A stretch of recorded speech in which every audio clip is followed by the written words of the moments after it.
Ang susunod na programa ay rated PG. Patnubay at gabay ng magulang ay kailangan sa mga batang manunod.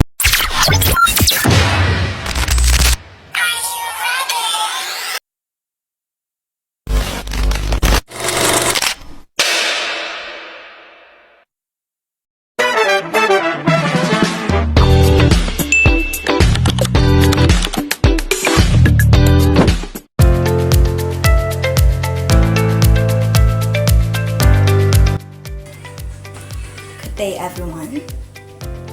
Today, our topic is about structure facilitating learner-centered teaching. Ano nga ba ito?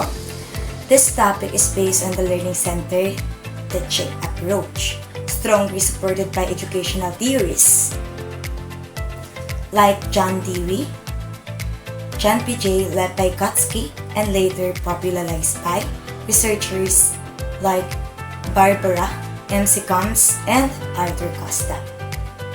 Sinasabi nila na ang tunay na pagkatuto ay nakatutok sa estudyante, ang pinakasentro ng pagtuturo ng klase. Hindi lang sila nakaupo at nakikinig. Sila ay Number 1, inquiry-based learning.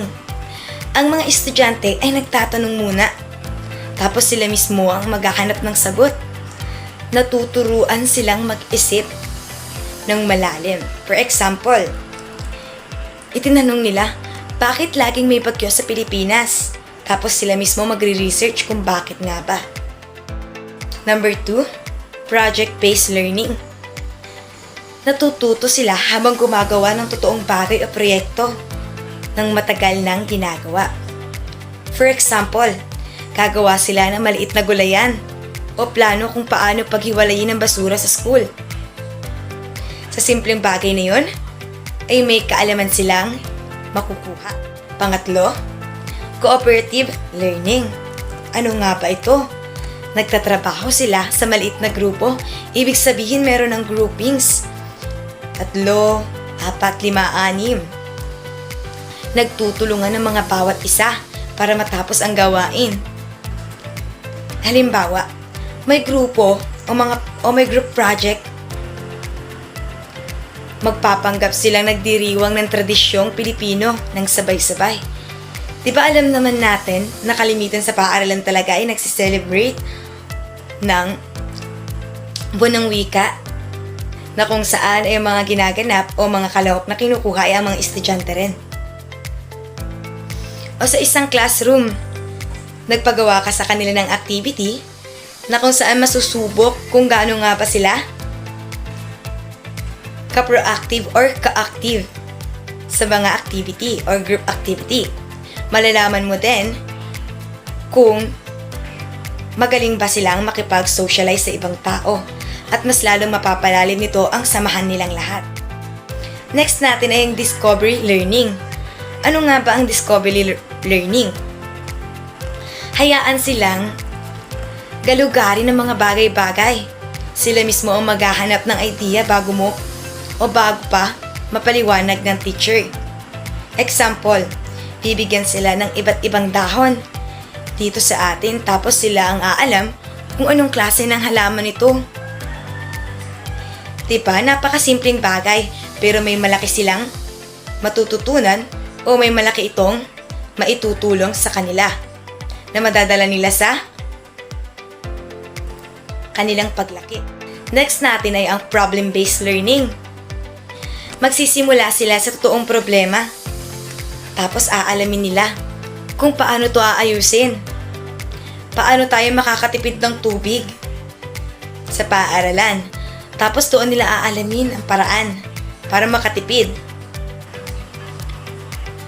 O kaya naman, tama ba na nasa loob ng paaralan ng isang halaman? Hayaan mong obserbahan nila ito para malaman nila na kailangan ng halaman ng init o ng sunlight mula sa araw. Next natin ay number 6, differentiated instructions. Inaayos ng teacher ang aralin. Hindi pare-pareho ang ibinibigay na gawain sa mga estudyante. Ang iba kailangan ng tulong, ang iba naman ay kayang gawin ng ang mas mahirap. Alaman naman natin na hindi pare-pareho ang kakayahan ng isang estudyante. Meron talagang nangunguna at meron naman na nasa middle lang. Yung mga nasa middle ay sila yung kailangan ng mas malawak na pangunawa at mas malalim na guide talaga mula sa kanilang guro. Next naman natin ay constructivist learning. Ano nga po ba ang constructivist learning? Inuugnay ang bagong aralin sa kung ano ang mga nalaman nila o naranasan nila noon. Halimbawa, pag-uusapan muna ang pista sa sarili nilang bayan bago ituro ang tungkol sa kultura at tradisyon. Ibig sabihin, mas maganda na may alam ang estudyante o sila muna yung nag-share ng kanilang mga idea kung meron nga ba at kung ano nga ba yun. At doon mo na sisimulan talakayin ang tungkol sa iba't ibang kultura at tradisyon. Kasi mas lalong na-excite ang estudyante kapag narinig na nila ang kanilang mga tradisyon o kultura na yun na yung tinatapik mo. Sa pitong ito ay sinasabi lamang ang mga estudyante ay gumagalaw at nag-iisip, hindi lang nakikinig. Ang mga teacher ay gumagabay at sumusuporta, hindi lang nagle-lecture. Ang layunin natin ay palakwakin at palakihin ang mga mag-aaral ng may sariling paninindigan, may tiwala sa sarili, at mahilig matuto habang buhay. At sinisigurado natin na madadala at magagamit nila ito sa pang-araw-araw nilang buhay.